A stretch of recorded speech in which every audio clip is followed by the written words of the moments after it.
Hello, and welcome back. Episode 3, Pelicans. How are we feeling? Not great. Shit. Sorry, okay. Yeah, look, not great. I think since we last talked, since the Brooklyn Nets win, we have gone now, our record is 1-3.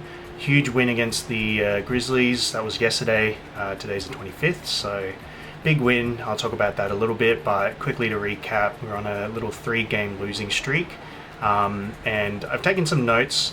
I will say the 3 games that we lost, I was watching the whole game, but the Grizzly game I kind of missed. I only got to watch highlights and other things like that, so that will be more of a highlight recap rather than, I guess, actually me watching the game, more box score looking, stuff like that.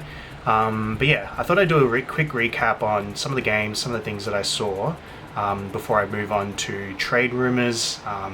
As I said, we're on the 25th right now. The trade deadline is the 6th?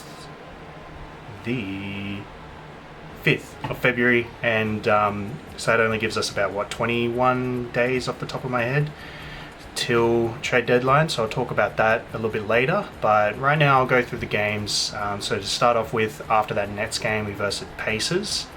Pacers were the worst record at that point in time when we were playing them. And we lost. It was a really atrocious game. Key highlights and key takeaways was we're very poor defensively. We switch a lot. We don't really stay to our man, really committing to coming off those screens and fighting through it. We didn't have a lot of defense at that game. Micah Peavy was actually a DNP, which I was very confused by that particular game, why he was a DNP. But as we saw in that game, really piss poor defense. I think J Huff had about 29 points, 50% from 3, 76.5 from the field. So we didn't defend the hot hand that game, and it was very, very poor. Really not happy with that game. Just overall pretty poor defensively, and just our offense couldn't catch up. So that's really kind of the key takeaways I took from that particular game. Then we had the Pelicans versus the Rockets. Really the same issue that we saw last game. It's really the hot hand that kills us, and our really inability to defend one-on-one while we don't have Herb, while we don't have Jose, and Micah wasn't playing, who's our kind of defensive one-on-one player at this point in time while the other two were away. So like I said, the hot hand killed us. Jabari had 32, 53% from 3 and 52% from the field. Rockets are just huge when it comes to size, and obviously we had to try and match that, and that led to some really, really disgusting lineups. We had Yves Messi, Kevon Looney, or Yves Messi and Carlo at one point, all of those players on at the same time. I understand we're trying to match their size, their physicality, just all of that stuff, but I just think that is just a disgusting lineup. I think that we should never ever run that, and we did in the other game after that, but I just don't like that lineup whatsoever. No one's respecting us from 3 already, and the fact we do that, we're just closing, we're shrinking up our half-court offense, and Zion needs that to operate. So if we've got everyone clogging up the paint, what's he got to work with? I don't know, but really just not a great overall showing defensively, and yeah, spacing was really bad. I think some of the positives though I did have from that game was the effort was there. We really put our heart out there and tried our best, and the guys were actually competing. But look, we still need shooting activity. We need more offensive flow. We need more passing. Those are the kind of key things that I took away from that one. Pelicans versus Pistons. Now, I will say other 2 games pretty negative, but this one I felt pretty happy with. Honestly, very, very impressed with Micah Peavy. I know I mentioned it before. May have brought him up in other videos, but this game he was just showing why he needs to be out there. His one-on-one defense, his one-on-one defense and his ability to stay on his man, not switching, was just amazing. I think he showed his value there, absolutely. Huge energy, great rebounding, great passing, great defense, and he was hitting his shots. I'll see if I can quickly pull up his stats. So, again, nothing really jumps out of jumps off the stats sheet, but considering he was a second-round pick, it was very impressive. He shot 7 for 11 from the field, so that's a 63%. 60% from three, 3 of 5, which was great. 7 rebounds, 2 assists, 4 steals, 1 block in 27 minutes. You cannot get better than that. You could not ask him for a better game. That was a career game from him. It was just fantastic, especially against a really physical, hard bruiser team like the Pistons. They're the first overall seed for a reason, and yes, this wasn't without Cade. This game was without Cade, but it was just really, really impressive. I don't think you expect that kind of production out of him, but the fact he did that, stayed competitive, stayed ready, despite the DNPs, 3 nights ago, like I mentioned before. Yeah, it was just an amazing game. Obviously, yes, we still lost. We lost by 8. It just felt like good progress, and I was very impressed with that game. But they're first overall seed for a reason, and just to quickly highlight them, like, I think are my pick to come out the East. They have just been offensively great, defensively super physical. Teams have a hard time kind of matching up with that. And I think we also saw from that game, because they're able to be very physical, I think refs kind of come to expect that they're pretty physical. So I saw a lot of grabbing that game. There was a lot of grabbing on Trey. Yeah, they just play really hard, and I'm a big fan of them. I think they're going to come out the East to the finals. So yeah, overall pretty good game from the Pelicans. Now let's talk about the win against the Grizzlies. Huge win, very happy. Like I mentioned before, I didn't get to catch the full game, really just the box score and the highlights. I even won't be able to watch the game right after I finish filming this. I'm going to go and study, but anyways, huge game. Massive shout out to Sadiq Bey, guys. Oh my Gucci-ness, he was fantastic. 36 points, 67% from 3, 75% from the field. I mean, guys, what an absolute gem for us this season. I think that you really see his value come in when he's just shooting, the shot making, just how clutch he is in the fourth as well. Like, it's just been wow. Like, genuinely cannot be happier with his production. I think I mentioned this already from last couple of episodes, but just really want to highlight how much of a fantastic player he's been for us. I just, yeah, cannot believe how lucky we are to have him. Zion, shout out to them, Zion and Trey. Very consistent, and I don't talk about them really enough, especially Zion, but huge games from them. Herb Jones is finally back. We've been desperately needing him. Like I mentioned, defense has been a really poor effort from us, so obviously with him back, we really felt it. Again, just looking at the stats, 2 steals, 2 blocks, 5 assists, which was very impressive. Again, we don't expect him to be our shot maker, but his defense one-on-one, just our defensive anchor, has been really great to see him back. I want to look at the game a bit more closely when I have the time, but just want to see how he's impacting our defense, because, yeah, obviously he's a huge help. He did make this one massive assist that I saw in that court, which I was very happy with. I think it was in transition. Fucking put his whole body into the assist, so yeah, was really happy. Just some things I noticed though from that game is the very limited minutes from Jordan Poole. I don't know if he's coming off, or like what his injury was that took him out of the season earlier, but I don't know if there's something nagging injury there, or if we've lost a bit of confidence in his play, especially because we need a lot more 3-point shooting. You know, it can't just be Trey and Sadiq, and Jordan Poole we know is a volume shooter. But yeah, just don't really know what's going on there. I'll have to look a bit more closely at how he's tracking along with his minutes. But yeah, thought I'd just note that down. Definitely something to monitor. So yeah. I'm now going to cut the video now. I'm going to transition to my laptop, so I apologize for the audio and the camera. Obviously, I'm not the best YouTuber at this stuff, but we're going to go through some trade rumors. I mentioned before the deadline's quickly approaching, actually, from this 5th of February. So want to look at potentially what the Pelicans can do in terms of a move. Obviously, we're not going for a championship. I think we've dug a pretty deep hole in terms of making the playoffs, but I think that as a Pelicans organization, as a Pelicans fan, unfortunately, we just need to be a bit more patient, I think. I think obviously we need to just develop our young guys. I think another year of them really kind of learning, developing how a season goes, I think that next year will be a bit more promising. Doesn't mean we shouldn't be a little bit more active in the trade market. I know that I mentioned before that there was a rumor that Dumas doesn't want to trade our core guys.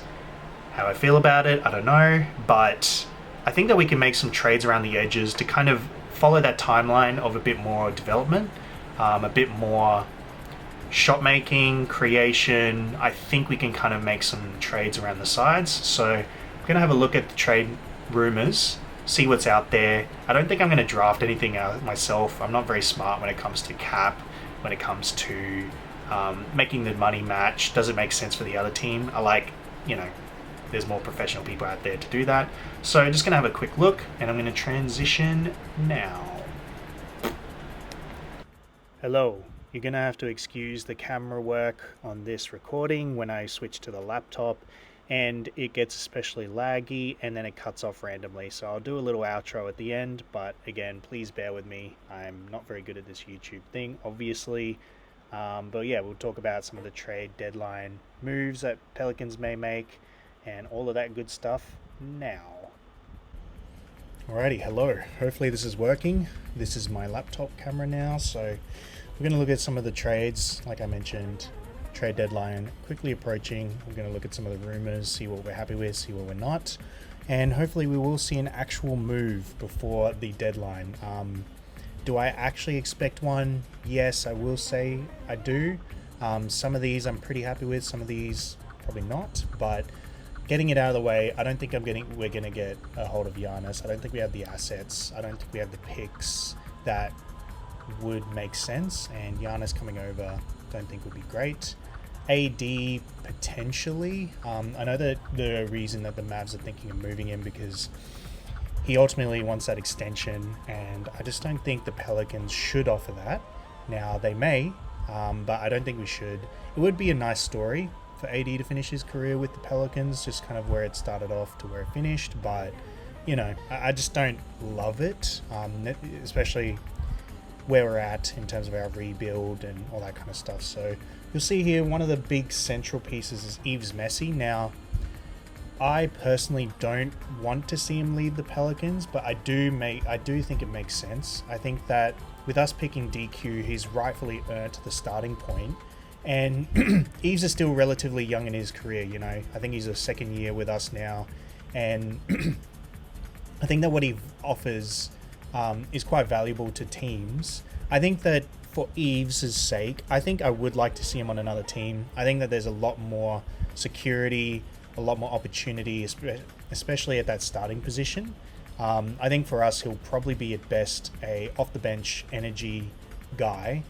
Doesn't mean that I don't appreciate his play. I don't appreciate, I definitely do. But, signal that. But I definitely really appreciate what he does for this team. However, I can definitely see him better off with another team. And you'll see in here in this particular article that there's the offer with the Pacers. Now, I would really like him with this Pacers team, especially with them losing Miles Turner.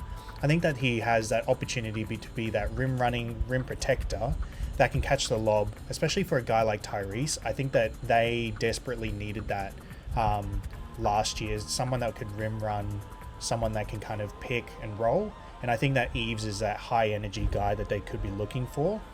Now, nothing's obviously been official, but I think the offer would be around Ben Mathurin, would be the key centerpiece that we would build around. Now, I think that overall, I was very impressed with Mathurin's play, especially when it came to the playoffs and the finals. I think that he was a critical offensive player outside of Tyrese, outside of Miles Turner, that can make can make that shot making that they really needed. And for us as the Pelicans, I think that would be really valuable. That guard position to wing position that can offer up that shooting outside of Trey, outside of Zion, that can make their own shot. I would be pretty interested, and I think that we could build around that Fears and Queen kind of younger players, and you can see here they've kind of mentioned that. With his play, I guess for us, it's definitely around the money. Are we happy to give him that kind of money? I think that overall this trade makes sense. I wouldn't hate it, but obviously I'd be sad to see Yves go. But I think that this would be an absolutely amazing opportunity for him. I did see in this other article here, you may see that there's also the option with the Bulls. So again, they desperately need that kind of young, developing center to kind of build around, especially with their team being a lot younger and the question mark around Vooch's future. I think that Yves Messi, in terms of from his perspective, in terms of his opportunity, would be fantastic. But again, for us to actually get that trade going, not too sure what we would get.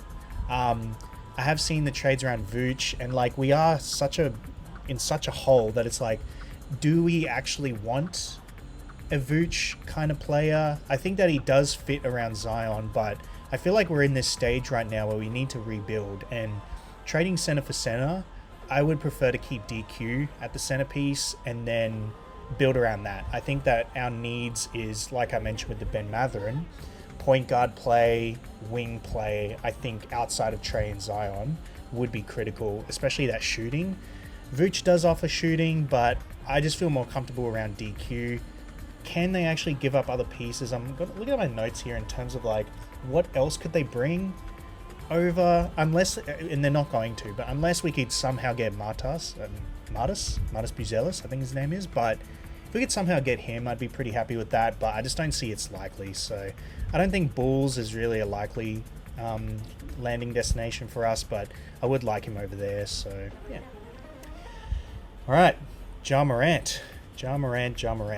Very controversial, very polarizing player. I think you can see from his play that he's got that all NBA potential. He's a fantastic player. I think that, you know, us getting that first overall pick and second overall pick on that same team would be pretty crazy.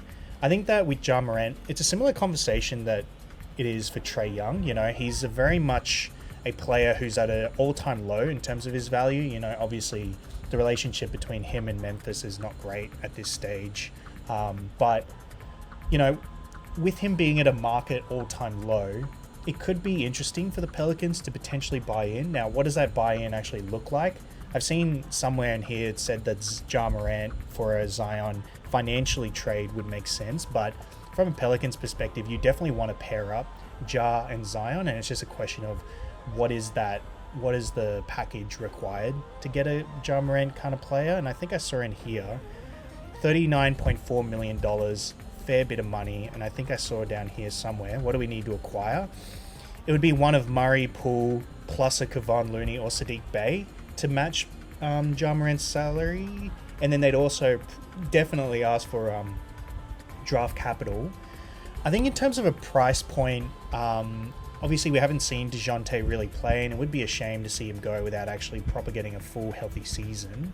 I think that you see from, like we mentioned before, Poole's play has definitely gone down a bit, and I know people aren't super happy. I like Poole, don't get me wrong, but to get a Ja Morant all-NBA type potential, like you just can't say no to that. I think that that opportunity is fantastic.